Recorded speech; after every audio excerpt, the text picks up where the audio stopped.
The trail was called Rhino Run. Not because of the switchbacks, not because of the elevation. They named it that because of what lived there. And every single person in that group knew it before they clicked into their pedals and started rolling. There were 7 of them that morning. 7 mountain bikers who had planned this ride for months, who had driven hours to get to the Hluhluwe Imfolozi Park in KwaZulu-Natal, South Africa, who had packed their gear the night before with the particular kind of excited nervousness that only people who love risk truly understand. They were not beginners. These were experienced trail riders, people who had pushed their bodies down technical descents, who had navigated rocky outcrops and narrow cliff-edge paths. They thought they knew what challenge looked like. They had no idea. Because challenge, real challenge, the kind that strips every rehearsed reaction from your body and leaves only pure animal instinct, does not look like a steep gradient or a loose corner. Real challenge looks like 2,300 kilograms of prehistoric muscle, horn, and fury emerging from the thorn bush at 45 kilometers per hour, with its head lowered and its eyes locked directly onto you. And if you have never been in the path of a charging white rhinoceros, then you do not know what fear actually is.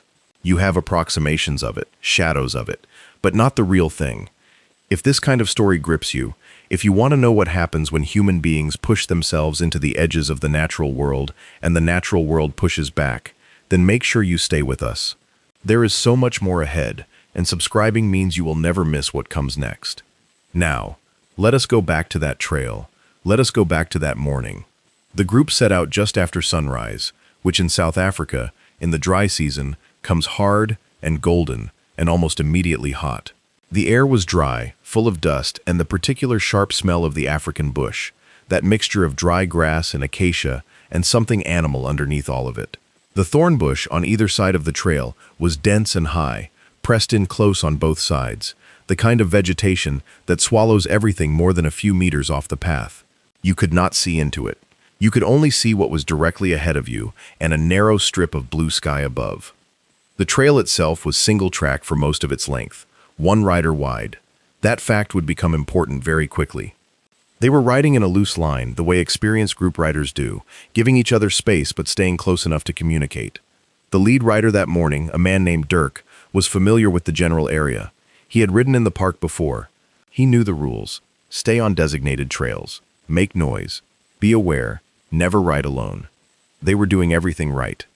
The Hluhluwe Imfolozi Park is one of the oldest proclaimed nature reserves in Africa. It is home to both black and white rhinoceros, and its conservation work with white rhino in particular is one of the great stories of ecological recovery on the continent. The white rhino population was once reduced to fewer than 50 individuals. From that catastrophic low, careful, and determined conservation effort brought the species back from the very edge of extinction. Today the park holds thousands of them, and a park full of white rhinos is a park where the trails are not just trails. They are corridors through active wildlife territory. The animals do not step aside for bicycles. The animals do not read the trail maps. The animals do not care about right-of-way. White rhinoceros are not, by nature, aggressive animals. That is the first thing wildlife biologists will tell you. They are grazers. They are social. They spend enormous portions of their day simply moving between grass and water, eating, resting, moving again. Compared to their black rhino cousins, who are notoriously territorial and suspicious, white rhinos are often described as relatively docile. But here is what that word docile actually means in practice. It means that under most circumstances, a white rhino will ignore you, or investigate you briefly, or move away from you. It does not mean that a white rhino is a calm animal when startled, and it absolutely does not mean that a white rhino is a safe animal when it decides you are a threat. Because when a white rhino charges, it does not hesitate. It does not bluff the way some animals do, making noise and stopping short. When a rhinoceros lowers its head, when it digs its feet into the earth and propels that enormous body forward, it is committed. Every kilogram of that animal is moving toward you with a single purpose. And at 45 kilometers per hour, it covers ground faster than a galloping horse over short distances. Dirk heard it before he saw it. He said later, in the account he gave to researchers and rangers afterward, that there was a sound like something very large moving very fast through dry brush, a crashing, a snapping of branches, and underneath that a low sound he could not quite describe, somewhere between a breath and a sound made deep in a chest cavity. Not a roar, something heavier than a roar. He had about 2 seconds from the time he heard the sound to the time the animal broke through the thorn bush onto the trail directly in front of him. 2 seconds. He did not have time to brake properly. He did not have time to think through options. His body reacted on its own, the ancient part of the brain that sits underneath all the language and planning and self-awareness, the part that has been managing survival since long before human beings were human beings. That part took over completely. He threw the bike sideways. He went down hard on the trail surface. The rhinoceros came through the wall of thorn bush like it was tissue paper. Now, here is where the story becomes something that the riders behind Dirk would spend years trying to explain to people who were not there. Because what happened next happened in a matter of seconds, but it is the kind of seconds that expand, that stretch, that you remember in fragments and flashes rather than in sequence. The group had no room to turn around. The trail was too narrow. The bush on either side was too dense to push into on bicycles. Behind them the path curved, and they could not see what was back there, whether there was more animal movement, whether retreating was even an option. They were effectively in a channel, a long, thin, open-sided corridor through vegetation that offered no exits. And there was a rhinoceros on the trail. The white rhinoceros that had charged through the thorn bush onto Dirk's position did not immediately turn toward the rest of the group. This is important. When it came through the bush, it came through fast, and it was disoriented by the sudden open space of the trail after the density of the vegetation. It stopped. It swung its enormous head. Its nostrils worked the air frantically. A white rhino's eyesight is not its best tool. These are animals built for smell and hearing. Their eyes are placed on the sides of their head, and while they can detect movement well, they do not see the fine detail that we do. What a rhinoceros is doing in those first moments after an explosive burst of movement is exactly what every large animal does when sensory information is unclear. It is gathering data. It is building a picture of what is around it from every source available. This is the window. This is the gap between one breath and the next, where the outcome is still unwritten. The riders behind Dirk had stopped. They were frozen. Not by choice, not by a rational decision to stand still, but by the same ancient override that had thrown Dirk from his bike. The body sometimes understands before the mind does that movement is the wrong answer. One of the riders, a woman named Liesel, described it afterward as the stillest she had ever been in her life. She said she was not aware of breathing. She was not aware of anything except the animal on the trail and the sound of her own blood. The rhinoceros was approximately 15 meters from Dirk, who was on the ground with his bike partly on top of him. He had not moved. He could not have said whether that was because he was injured or because his body simply refused to. The animal swung its head toward him. This is the other thing about white rhinoceros that the biology textbooks tell you, and that your body already knows when you are 15 meters from one. Their front horn, the feature that defines them visually, that has made them targets for poachers, that has driven them to the edge of extinction, and will do so again if we are not careful. A fully grown white rhino bull carries a front horn that can exceed 1.5 meters in length in exceptional cases. Most commonly, it is between 60 and 90 centimeters, but the length is not the point.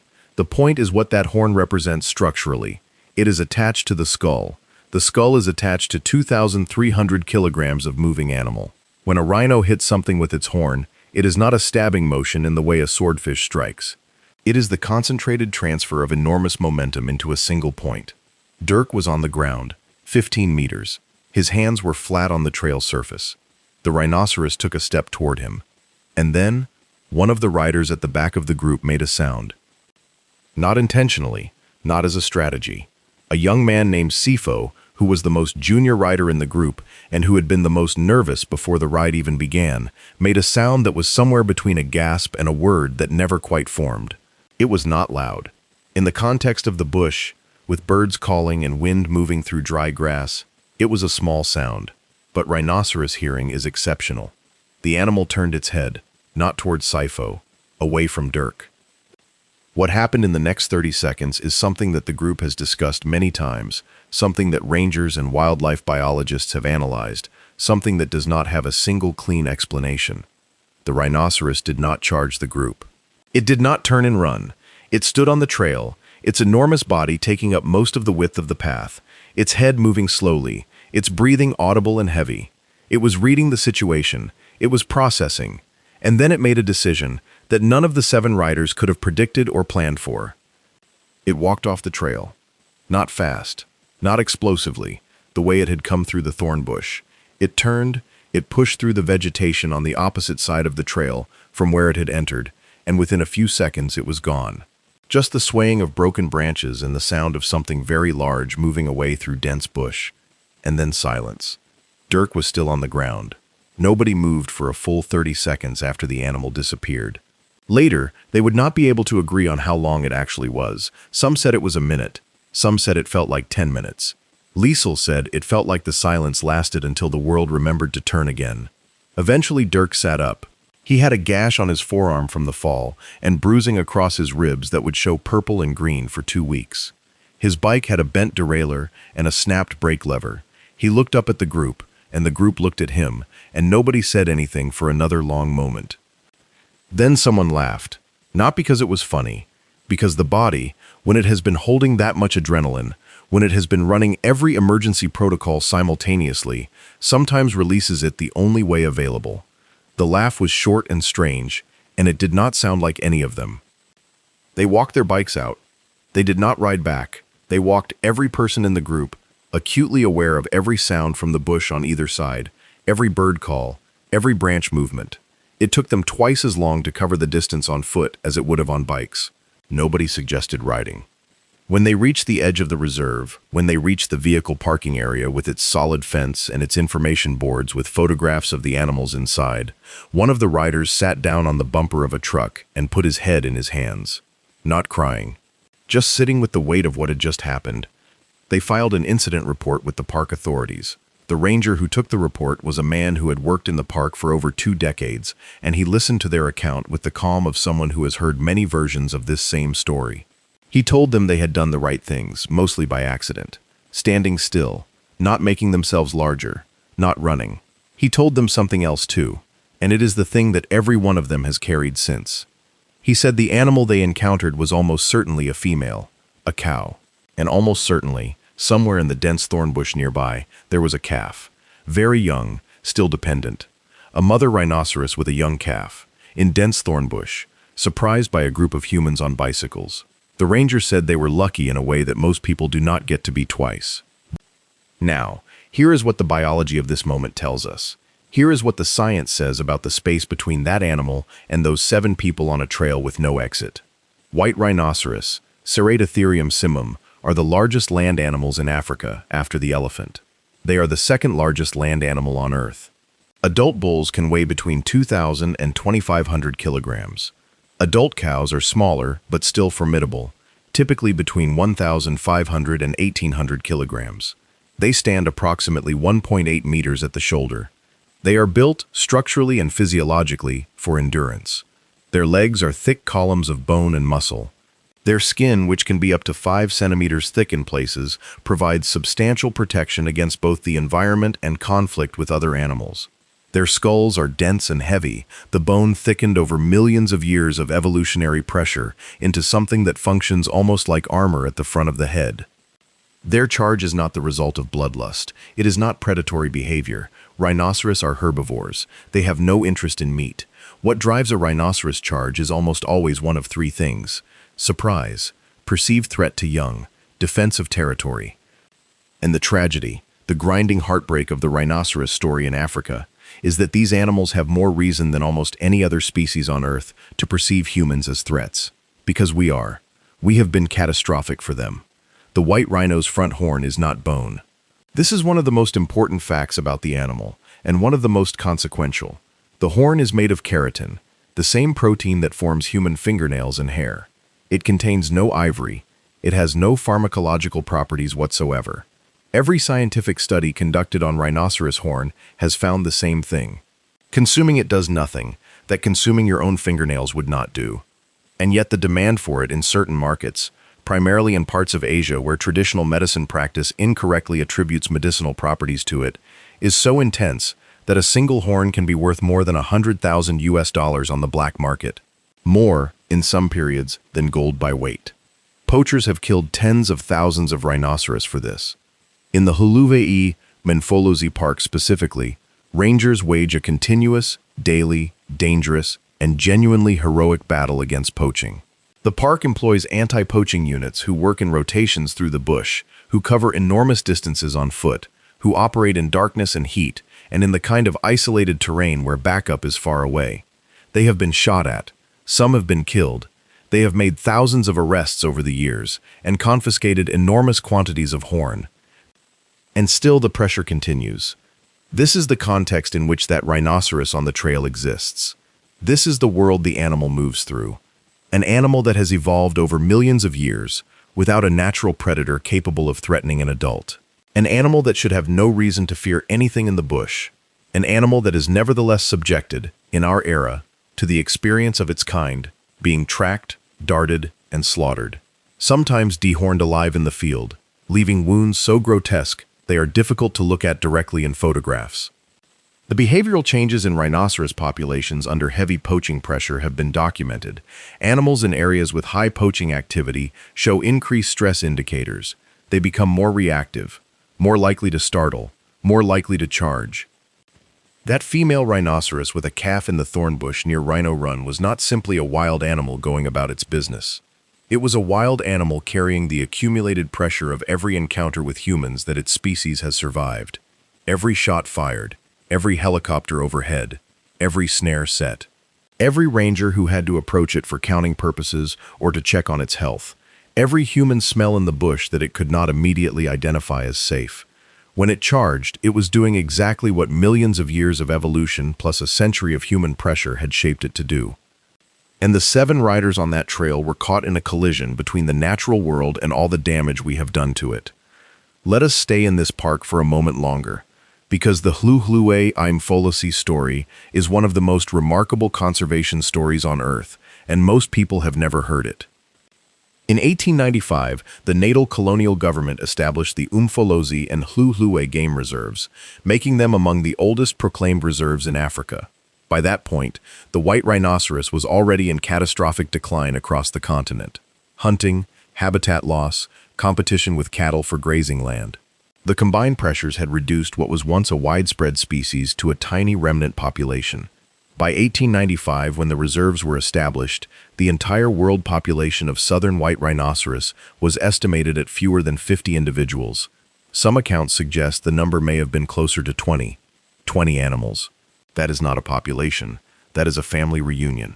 The decision to protect them, and the subsequent decades of careful management, is the reason there are white rhinos at all today. By the mid-20th century, the population in Hluhluwe Imfolovi had recovered sufficiently that the park faced a different kind of problem entirely. It had more white rhinos than its land could support. This led to one of the great logistical achievements in conservation history, the Capture and Translocation Program, which the park has run continuously since the 1960s, has moved thousands of white rhinoceros to reserves and parks across Africa and around the world. The southern white rhinoceros population today stands at approximately 18,000 to 20,000 individuals, and almost every single one of them carries the genetic legacy of those 20 or 50 survivors in Hluhluwe Imfolozi. From the edge of nothing to 20,000 animals. That is what targeted, sustained, well-funded conservation looks like. But 20,000 is not as many as it sounds. Not when the poaching pressure is what it is. Not when the demand for horn continues to fuel a criminal network that is sophisticated, well-funded, and operates across international borders. In peak poaching years, South Africa was losing more than 1,000 rhinoceros annually, more than 3 a day, every day. The rangers in Hluhluwe Imfolozi and in parks across the region know that the math does not work in their favor unless demand collapses or enforcement improves dramatically. And so they continue, every day, into the bush, with weapons and radios and deep institutional knowledge of the animals they are trying to keep alive. When those 7 mountain bikers walked off the trail and filed their incident report, the ranger who took it was one of those people. He had spent his working life in the gap between what humans have done to the rhinoceros and what the rhinoceros has managed to survive, and he sat across from a group of shaken cyclists and told them, in the measured, unhurried way of someone who has made a life of it, that they had been lucky. He knew exactly how much luck was involved. Now let us go deeper. Let us talk about what it means to share space with an animal like this. Because the mountain biking group that morning were not cavalier. They were not reckless. They had read the rules. They had permissions to be on that trail. They had done everything that a responsible visitor to a wildlife area is supposed to do. And it almost was not enough. This is the conversation that the wildlife tourism industry has to have with itself, continuously and honestly. The line between a meaningful encounter with wild animals in their natural habitat and a genuinely dangerous situation is thinner than any brochure will tell you. It shifts with weather and season and time of day and the particular mood of a particular animal on a particular morning. It shifts with how recently an animal has been harassed by poachers, or how young its offspring is, or how dry the season has been, or how close the water is, or a dozen other variables that no visitor can know and that even experienced rangers sometimes cannot predict. This does not mean people should not visit. The opposite is true. Responsible wildlife tourism is one of the most powerful arguments for conservation that exists. When animals are worth more alive to local economies than dead, the incentive structure changes. When communities derive real income from tourists who come to see white rhinoceros on a trail called Rhino Run, those communities have a stake in ensuring those animals are still there next year and the year after. The numbers are stark and important. A single white rhinoceros that survives to reproductive age and contributes to the gene pool of the species is worth, by various economic analyses, several million US dollars over its lifetime in tourism revenue, in the value it contributes to the park's brand, in the broader economic activity it generates. A rhino horn on the black market taken from a dead animal is worth perhaps $50,000 to $150,000. The math, if people choose to run it honestly, points in one direction. But the math requires that the tourism be sustainable and respectful. It requires that the trails be appropriate. It requires that visitors understand, really understand in their bodies rather than just in their heads, that they are guests in a space that operates by different rules than the ones they live by. The 7 riders on Rhino Run understood that afterward in a way they had not quite understood it before. This is one of the things that close calls in wild places do. They adjust your understanding of where you actually are. They translate the intellectual knowledge that this is wild Africa into something that lives in your nervous system permanently. Dirk, the lead rider who went down, talked about this in the weeks following the incident. He said he had visited the park several times before. He had seen rhinos from vehicles, he had watched them at a distance, enormous and calm, grazing in the late afternoon light. He had thought he understood what they were. He said after the trail incident that he realized he had understood what they looked like. He had not understood what they were. There is a difference. Understanding what a rhinoceros looks like is watching it from a Land Rover at a comfortable distance while it ignores you. Understanding what a rhinoceros is involves those 2 seconds between the sound in the thorn bush and the moment it came through onto the trail. It involves the particular quality of air and sound and light in that moment. It involves the way your body responded without asking your permission. He said it was the most alive he had ever felt. Not the most afraid. The most alive. This distinction is important, and it is something that people who seek out wild places often describe. The aliveness is not separate from the fear. It is made of it. It is what happens when every single part of you is simultaneously running at full capacity, when there is no room for distraction or self-consciousness or the low-grade noise of ordinary life. Just the animal and the trail and the air. He also said it was the most aware he had ever been that he was, at some level, an animal himself. This is the other thing wild places do. They remind you of what you are, not in a diminishing way, in an honest way. The human body, under genuine threat, responds with the same ancient machinery that every other mammal uses. Adrenaline floods the system. Heart rate spikes. Blood moves to the large muscles. The parts of the brain responsible for complex language and abstract thought step back to let the older, faster systems take over. We did not build that machinery. We inherited it from a long line of ancestors who needed it to survive. It is still in there, under everything, and wild places are where it surfaces. Now let us talk about the rhinoceros itself, the individual animal, because the charge on that trail was not an abstraction or a data point. It was the action of a specific animal in a specific moment, and understanding that animal's perspective, as much as we can reconstruct it, matters.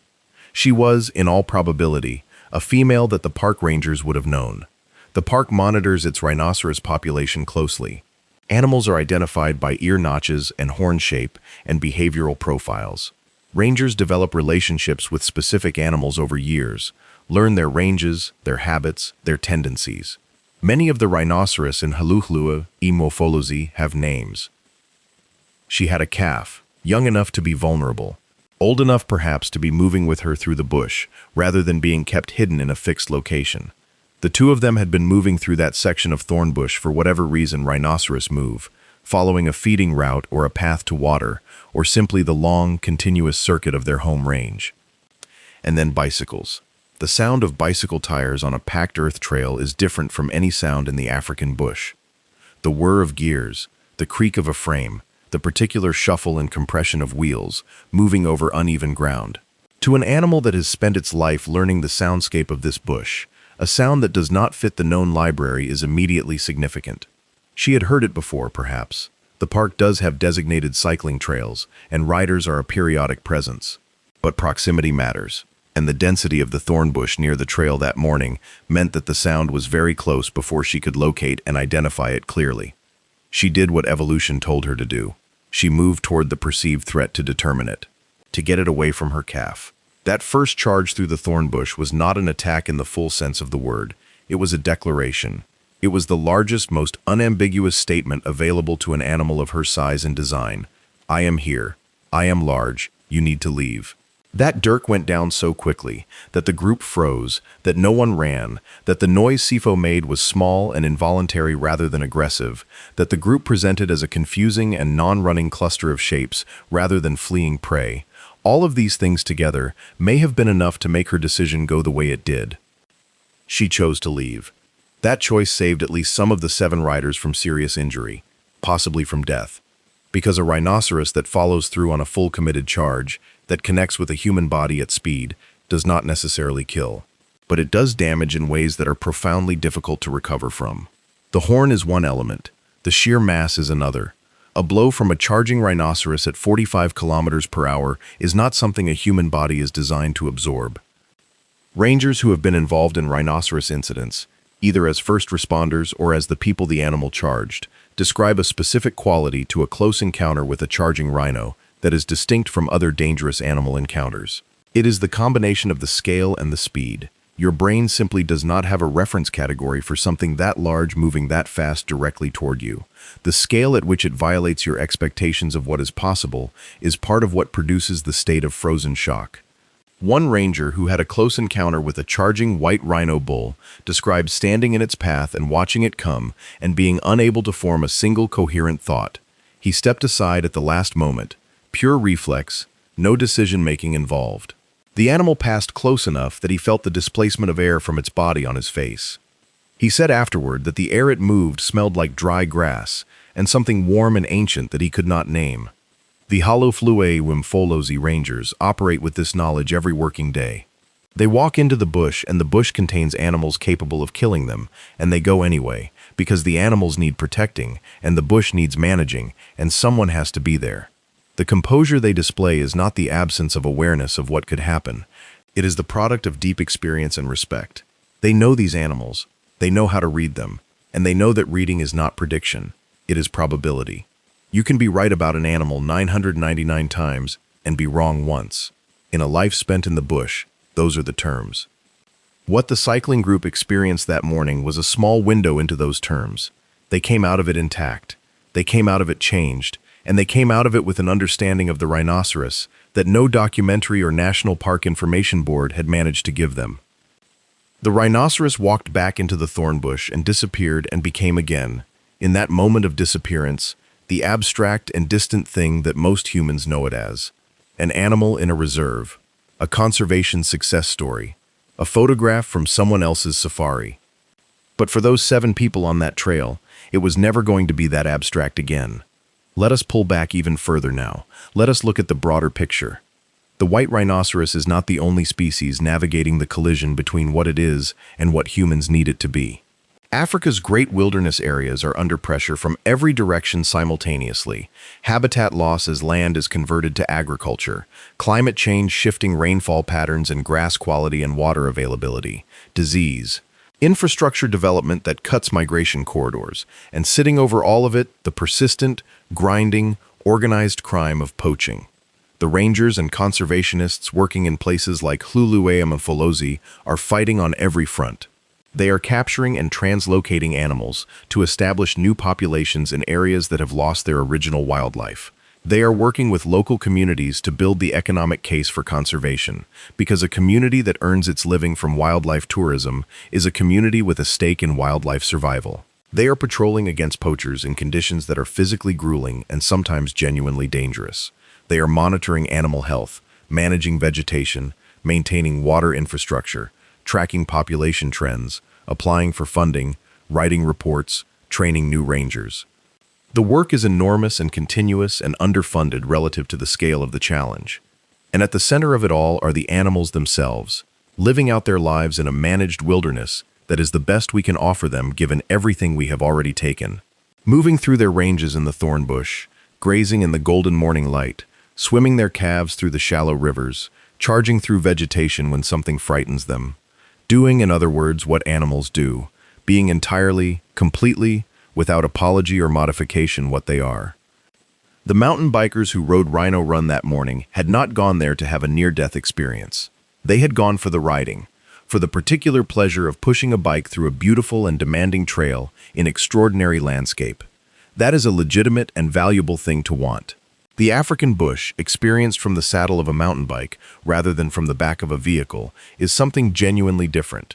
It is slower and quieter and more physically engaged. You feel the ground differently. You smell the air differently. You are more present. Which means, when something extraordinary happens, you are fully there for it. They were fully there for it. And here is what they brought home with them, aside from bruises and a bent derailleur and shaking hands that took hours to settle. They brought home a story about what the rhinoceros actually is, not what it appears to be from a distance, what it is. They brought home an embodied understanding of why protecting it matters, not a cerebral understanding, not the kind you get from reading a conservation report or watching a documentary, the kind that lives in your body, in the memory of 2 seconds, between a sound in the thorn bush and a wall of horn and mass coming through onto the trail. This kind of knowing changes how you see things. It changes what you do. Dirk, in the months following the incident, became involved with a rhinoceros conservation fund. Not because he felt guilty, not because he felt he owed anything, because he had seen what he was trying to save in a way that changed the saving from an abstract good idea into something personal and urgent. Several of the other riders reported similar shifts, not dramatic or performative ones, quiet ones, changes in attention, changes in where they put their effort and money and advocacy. This is one of the things wild places can do. When they are managed well, when they are accessible to people in ways that are respectful and sustainable, they create this kind of conversion. This shift from intellectual knowledge to embodied knowledge, this understanding that the animals are not background, they are not scenery, they are not a service the natural world provides to make our experiences more interesting. They are themselves, entirely, without reference to us. And that self, that utter independence from our framing of them, is exactly what makes an encounter with them true. The rhinoceros on Rhino Run did not charge because it was performing for the cyclists. It did not charge because it had been briefed to provide a dramatic narrative. It charged because something in its thorny and pressured and ancient world triggered the response it had evolved over millions of years to produce. That is not a service. That is real. And real, in the end, is all that matters.